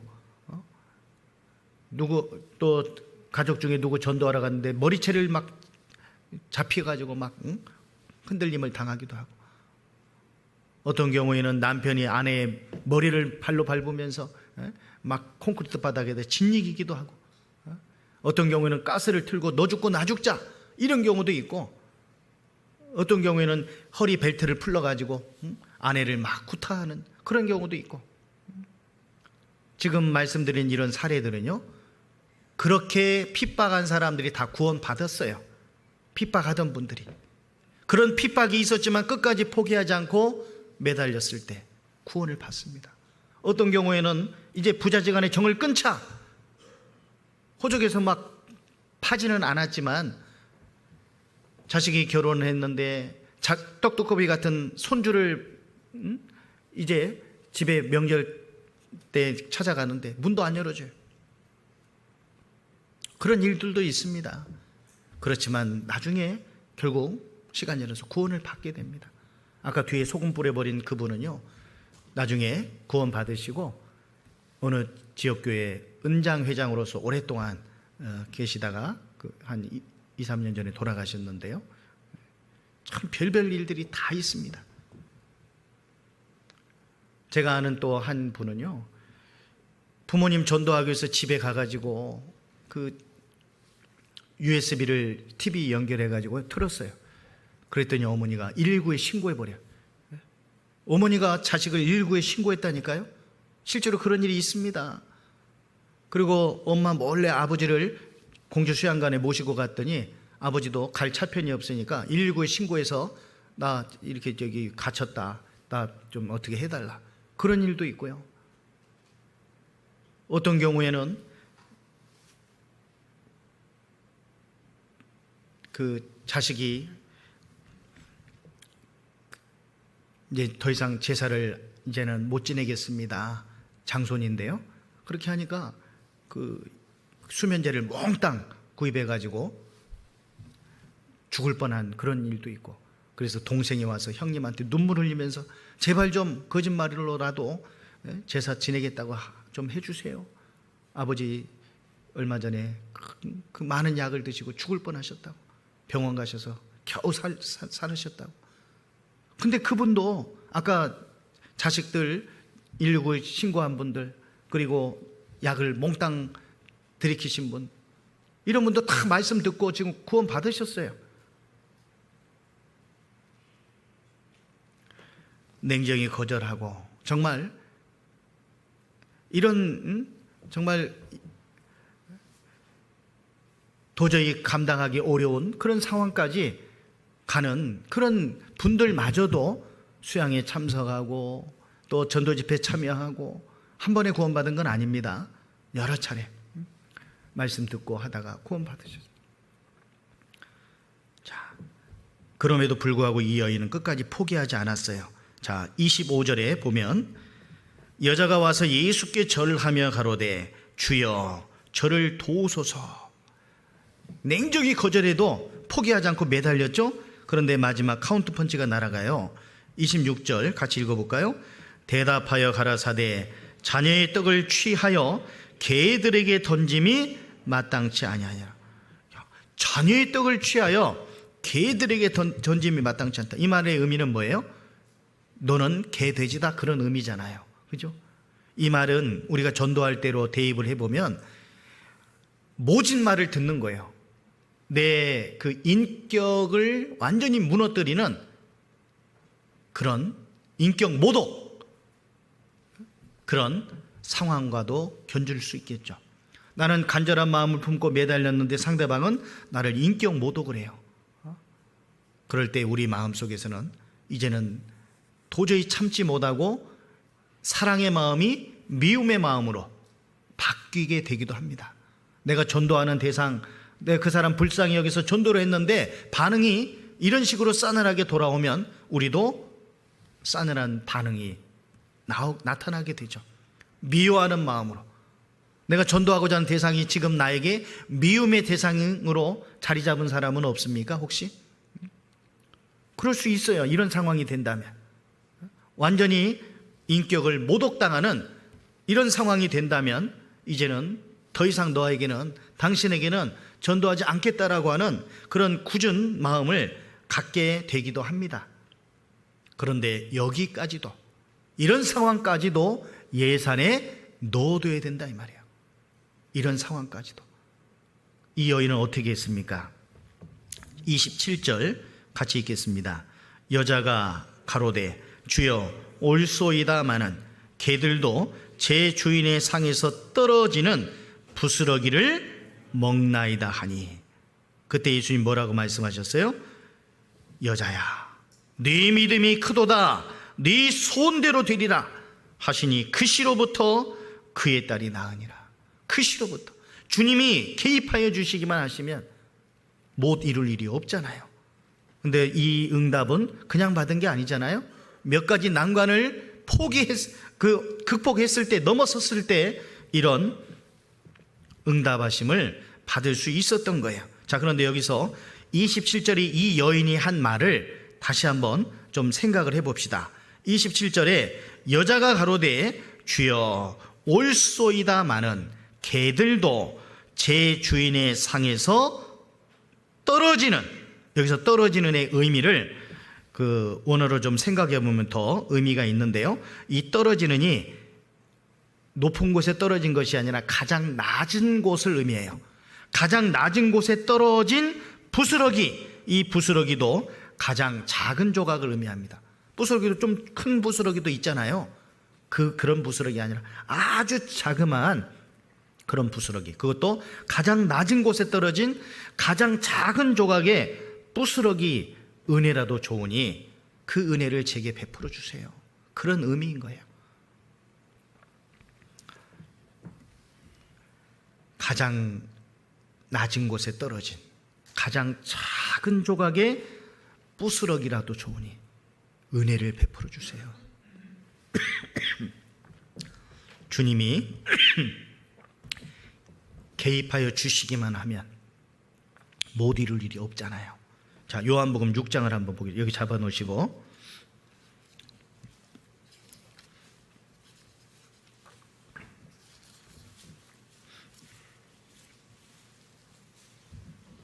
요한복음 6장 16절입니다. 저물매 제자들이 바다에 내려가서 배를 타고 바다를 건너 가버나움으로 가는데 이미 어두웠고 예수는 아직 저에게 오시지 아니하셨더니 큰 바람이 불어 파도가 일어나더라. 제자들이 노를 저어 10여리쯤 가다가 예수께서 바다 위로 걸어 배에 가까이 오심을 보고 두려워하거늘 가라사대 내니 두려워 말라 하신대. 21절 같이 읽겠습니다. 이에 기뻐서 배로 영접하니 배는 곧 저의 가려던 땅에 이르렀더라. 아직도 가려면 노를 더 많이 져야 되고 시간이 걸리는데 예수님을 영접하자마자 배가 저의 가려던 땅에 곧 이르렀더라. 축지법을 쓴 것도 아닌데 무협 영화처럼, 무협 소설처럼, 축지법 소설 쫙 그냥 가는 것처럼 배는 곧 그들의 가려던 곳에 이르렀더라. 주님을 영접했을 때, 주님을 마음에 받아들였을 때, 주님의 말씀을 우리가 신뢰하고 그 말씀을 따랐을 때 이런 놀라운 결과가 나타날 수 있다는 얘기입니다. 주님의 말씀을 전적으로 신뢰하고 주 예수를 믿으라. 그리하면 너와 네 집이 구원을 얻으리라. 끝까지 포기하지 않고 눈물로써 매달릴 때 씨를 뿌리지만 단을 가지고 돌아올 것을 약속해 주셨잖아요. 그죠? 여러 난관이 있을 수 있습니다. 묵묵부답, 그리고 핍박과 냉정한 거절과 완전히 인격을 못 오가는 이런 상황과 같은 그런 상황들까지도 예산에 놓고 살 수 있다면, 끝까지 포기하지 않는다면. 그래서 누가복음 18장에 불의한 재판관에 대한 가난한 과부의 그 비유를 말씀하셨잖아요. 잘 아시죠? 근데 그 비유를 왜 하셨을까요? 항상 기도하고 낭망치 말아야 될 것을 비유로 하여 그 말씀 하신 거예요. 자주 찾아가고 매달리고 여러 가지 그런, 누가복음 18장 한번 보겠습니다. 126페이지 신약성경 18장 1절, 항상 기도하고 낭망치 말아야 될 것을 저에게 비유로 하여 가라사대. 이 비유는 왜 있냐? 항상 기도하고 낭망치 말아야 된다라는 걸 알려주기 위해서 이 비유를 주신 거예요. 내용 잘 아시잖아요. 그래서 이 가난한 과부는 불의한 재판관에게 3절 보겠습니다. 2절 보면 어떤 가라사대 어떤 도시에 하나님을 두려워 아니하고 사람을 무시하는 한 재판관이 있는데 그 도시에 한 과부가 있어 자주 그에게 가서 내 원수에 대한 나의 뭘요? 원한을 풀어주소서 하되, 그가 얼마 동안 듣지 아니하다가 후에 속으로 생각하되 내가 하나님을 두려워 아니하고 사람을 무시하나 이 과부가 나를 번거롭게 하니. 자주, 원한, 번거롭게, 이런 단어들을 통해서 이 여인의 마음을 우리가 알 수 있죠. 내가 그 원한을 풀어주리니 그렇지 않으면 늘 와서 나를 괴롭게 하리라 하였느니라. 주께서 가라사대 불의한 재판관의 말한 것을 들으라. 하물며 하나님께서 그 밤낮 부르짖는 택하신 자들의 원한을 풀어주지 아니하시겠느냐? 저에게 오래 참으시겠느냐? 내가 너에게 이르노니 속히 그 원한을 풀어주시리라. 그 다음 같이 읽어볼까요? 그러나 인자가 올 때에 세상에서 믿음을 보겠느냐 하시니라. 이 불의한 재판관에 대한 가난한 과부의 끝까지 포기하지 않는 매달림, 이 말씀을 하시면서 속히 그 원한 풀어주시겠다 말씀하시면서 그러나 인자가 올 때에 세상에서 믿음을 보겠느냐. 이 믿음이 무슨 믿음이에요? 이 가난한 과부와 같이 기어이 매달려서 결국은 약속을 받아내고야만은 이런 원한을 품은 믿음, 거룩한 믿음, 이런 믿음을 가진 자들이 적을 걸 말씀한 거예요. 마지막 때. 자, 우리 구원받은 그리스도인들에게는 원함, 소원이 있습니다. 근데 그 원함이 원한과 같아야 달라요. 원함과 원한이 같습니까? 다르죠. 미음과 니은 차이 뭐 그런 정도로가 아니라 하늘과 땅 차이예요. 소원이 있습니다. 근데 그 소원이 이루어질 때까지 끝까지 매달려서 기어이 약속을 받아내고야만은 그게 원한이에요. 나의 기도는 통곡의 기도인가, 그리고 원한의 기도인가, 그 생각해 볼 필요가 있습니다. 여기 칠판이 있으면 뭘 하나 쓰고 싶은데 칠판이 없네요. 한자 성어에 마부위침이라는 한자 성어가 있어요. 마부작침이라고도 하고, 한번 인터넷 찾아보면 다 나올 텐데요. 그 마는 갈 마자입니다. 가는 거예요. 도끼부. 도끼날을 갈아서 바늘침입니다.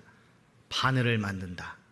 자, 도끼날을 얼마만큼 갈면 바늘이 될까요?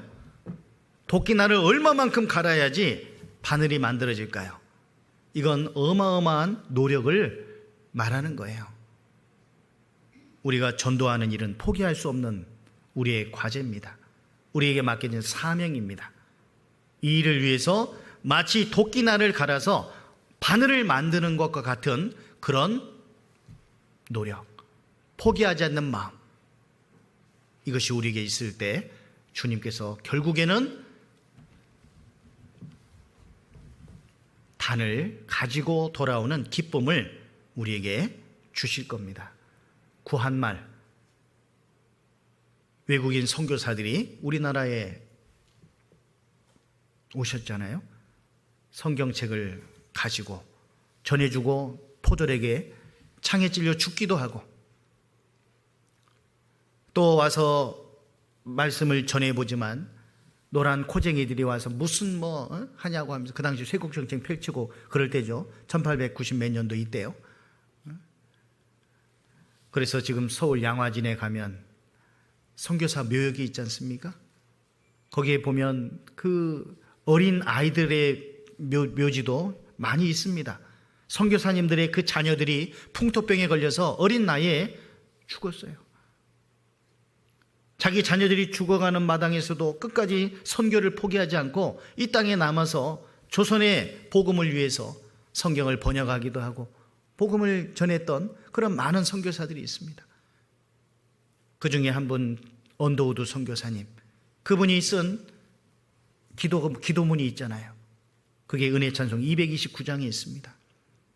지금은 아무것도 보이지 않는 메말라 가난한 이 땅, 고집스러운 이 조선 사람들, 그들에게 복음을 전하는 것이 황무지와 같은 이런 땅에 복음을 전해야 되는 그런 곳이고, 눈물로써 눈물이 마를 날이 없는 상황이지만 눈물로 기도하겠습니다. 이 땅에 주님 소원이 이루어질 때까지 포기하지 않겠습니다. 그런 기도 내용이에요. 좀 이따 끝나고 부를 텐데요. 그 가사 내용을 좀 음미해 보시면 좋겠습니다. 우리가 이제 수양회, 지금 1차가 이제 내일이면 마쳐지는데 꼭 6차만이 아니라 남은 2차부터 7차까지의 그 시간들, 전주 북부에서 공주 수양관까지 아마 1시간 조금 넘으면 갈 거예요. 그죠? 너무 가까운 거리잖아요. 그죠? 외국에서는 수양에 한번 참여하려면 막 24시간 차 타고 가야 되고 비행기 타고 갔다가 가야 되고 정말 그렇더라고요. 가장 가까운 교회에서 가는데도 한 8, 9시간 걸리더라고요. 자, 우리 아까 말씀드렸던 장학 퀴즈 내용 말씀드렸죠? 배점이 높은 곳에 투자를 해야 돼요.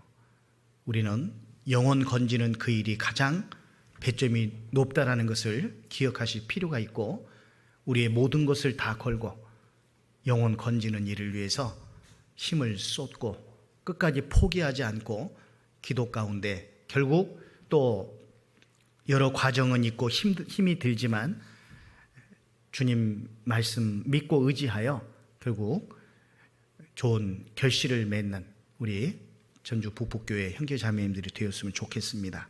같이 잠시 기도하겠습니다.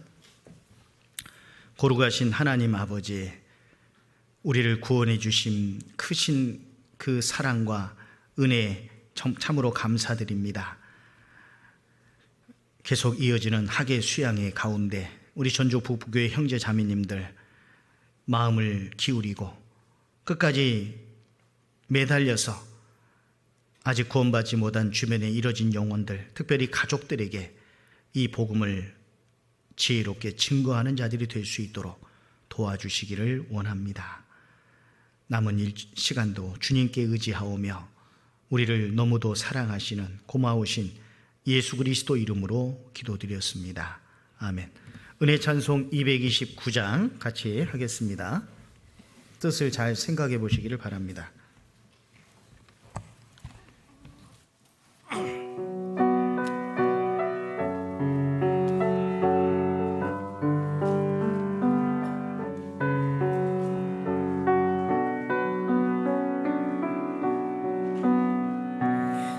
지금은 아무것도 보이지 않는 메말라 가난한 이 땅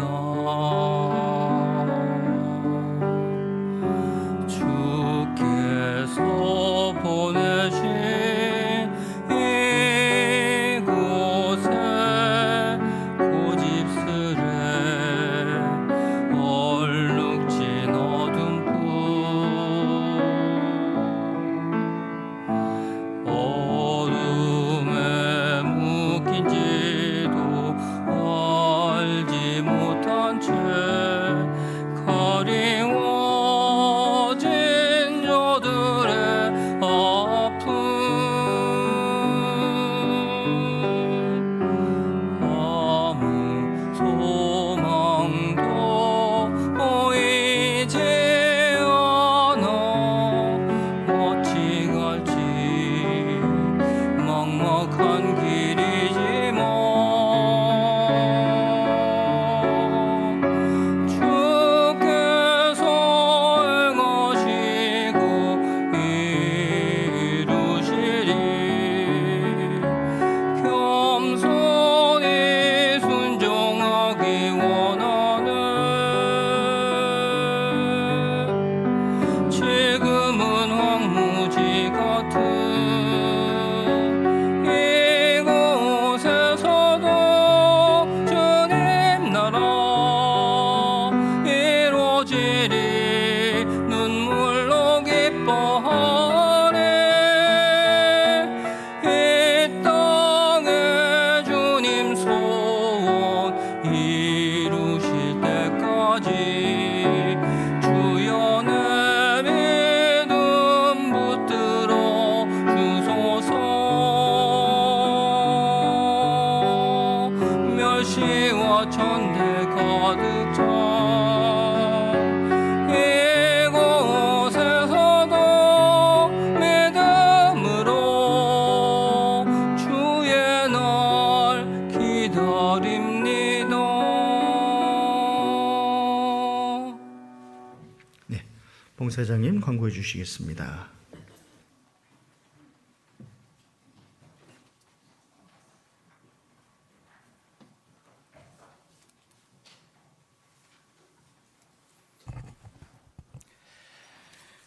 네, 학예 수양회가 10일 날부터 이렇게 1차가 시작됐습니다. 지금 복음의 말씀이 아마 끝나고 식사하는 그런 시간인 것 같습니다. 하여간 이번 학예 수양회 1차부터 참석해서 7차까지 참석하는 새로운 영혼들을 위해서 계속 기도해 주셔야 될 것 같습니다. 그래서 저희는 6차지만 지금 기도부터 올라온 학예 수양회 기도 명단이 있습니다. 지난 수요일에 이렇게 칼라로 이렇게 나갔습니다. 금방 주일 말씀을 들으면서 하나님 말씀을 들으면서 기도 제목 하나로 올렸습니다. 하나님의 마음을 움직이는 기도를 해야 되겠다라는 그런 마음으로 적어봤습니다. 우리 형제 자매님들 꼭 학예 수양회 6차가 아니래도 1차부터 지금 참석하는 영혼들과 또한 7차까지 참석하는 새로운 영혼들을 위해서 하나님의 마음을 움직일 수 있도록 합심기도 동참해 주셨으면 감사하겠습니다. 그리고 타차수에 지금 참석하시는 분들은 사무실로 연락해 주셔서 사무실에서 명찰 꼭 수령해 주셔서 가셔서 학예 수양에 참석해 주셨으면 감사하겠습니다. 또한 학예 수양에 지금 저희가 판매 봉사를 하고 있습니다. 많은 우리 형제 자매님들이 지금 보시면 자리가 많이 비었습니다. 형제 자매님들이 지금 가서 봉사하고 계십니다. 이분들을 위해서도 같이 기도해 주셨으면 감사하겠습니다. 우리 형제 자매님들 판매 봉사에 무사히 잘 마치고 돌아올 수 있도록 또한 기도해 주셨으면 감사하겠습니다. 모임 안내입니다. 오늘은 회별 모임을 모이겠습니다. 각 지정 장소에서 있겠습니다.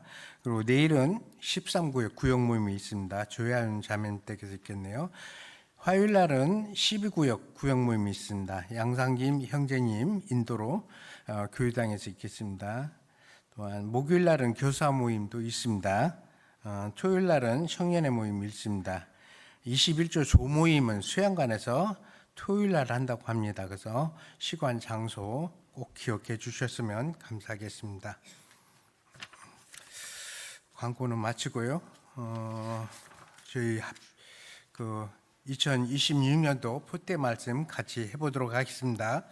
저희가 사도의 가르침을 받아 서로 교제하며 떡을 떼며 기도를 전혀 힘쓰니라. 오늘도 함께 최선의 신앙으로